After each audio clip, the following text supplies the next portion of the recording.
এটা যারা চক্রটা কাজ করে এদের কোনো রাজনৈতিক দল নাই, এরা বাংলাদেশের শত্রু। যারা নদীর উপরে, এখন সরকার বলতেছে খাল খনন, নদী রক্ষা পাইতেছে না, সরকার খাল খনন করে কি করবে? এগুলো আমাদের কাছে আসতেছে। এই যে দুর্বৃত্তায়নের অর্থনৈতিক চক্র, রাজনীতি, এমপিরা এগুলা করে, সব এমপি না, এই যে ভালো এমপি আছে, তো এইটা থেকে বাংলাদেশকে বের হইতে হবে। মন্ত্রীরা যে মিথ্যা কথা বলে এগুলো থেকে বের হইতে পারে। এই যে নতুন একজন স্বরাষ্ট্রমন্ত্রী হলেন অ্যানি ভাই, উনি কয়েকদিন আগে নির্বাচনের সময় সবক দিছে যে চাঁদাবাজি কিভাবে, কত প্রকার কিভাবে করা যায়, ওনারা দিছে স্বরাষ্ট্রমন্ত্রী। কি কোন দিকে যাবে আল্লাহ জানে দেশ। এবং এলজিআরডি মন্ত্রীতে বসাইছে হলো কাকে? সালাউদ্দিন ভাইকে। উনি নিজেই ব্যর্থ, আইন শৃঙ্খলা করতে পারে না, এখন লোকাল গভর্নমেন্টটা ধ্বংস করে দিবে। ওইখানে দেখবে এস আলমের যারা সবাই ভাই বন্ধু তাদেরকে নিয়োগ দিবে বিভিন্ন জায়গায়। তো এই সরকার কিন্তু ব্যর্থতার দিকে যাচ্ছে, সরকার অলরেডি ব্যর্থ। আর অনেকেই বলে অল্টারনেটিভ কারা, জামাত এনসিপি কি পারবে?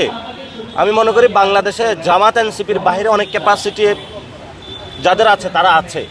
আমি মনে করি একজন রিক্সাওয়ালা ভালো এই সালাউদ্দিন এনি চৌধুরীর থেকে, যে সৎ থেকে। মানুষ যখন সার কিনতে যায় সেখানে গিয়ে হলে 1800 টাকা কিনতে হয়, মাঝখানে 450 টাকা সিন্ডিকেট নিয়ে যায়।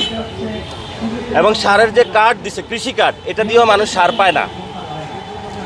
বলতে এই সিন্ডিকেটের কারা? এই সিন্ডিকেটে আমি বলছি এটা হলো বাইয়ার অফিস, গুলশান অফিস। এবং এই সিন্ডিকেটের পুরো বাংলাদেশের হলো কৃষি ব্যবস্থা ধ্বংস করে দিচ্ছে। দেখবেন বিএনপির লোগোতে কি ধান, কৃষি, কিন্তু এটা রাইকা হলো মানে কৃষকদের ধ্বংস ব্যবস্থা করে দিতেছে পুরো কৃষি সেক্টর।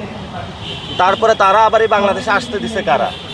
রয়ের প্রধান চিফ মুখ দিয়ে বলতে পারে না যে শহীদ উসমান হাদি ভাইয়ের খুনিরে কবে ফেরত দিবেন, শেখ হাসিনারে কবে ফেরত দিবেন, ডেট দিয়া যান। আমরা শুনতে পেয়েছি হোটেল শেরাটনে 12টা রুম বুকিং ছিল এবং সেখানে সেই রয়ের গোয়েন্দা সংস্থার কর্মকর্তা-কর্মচারীরা ছিল। সরকারকে এটা ডিসক্লোজ করতে হবে তারা বাংলাদেশে বসে কি পরিকল্পনা করেছে।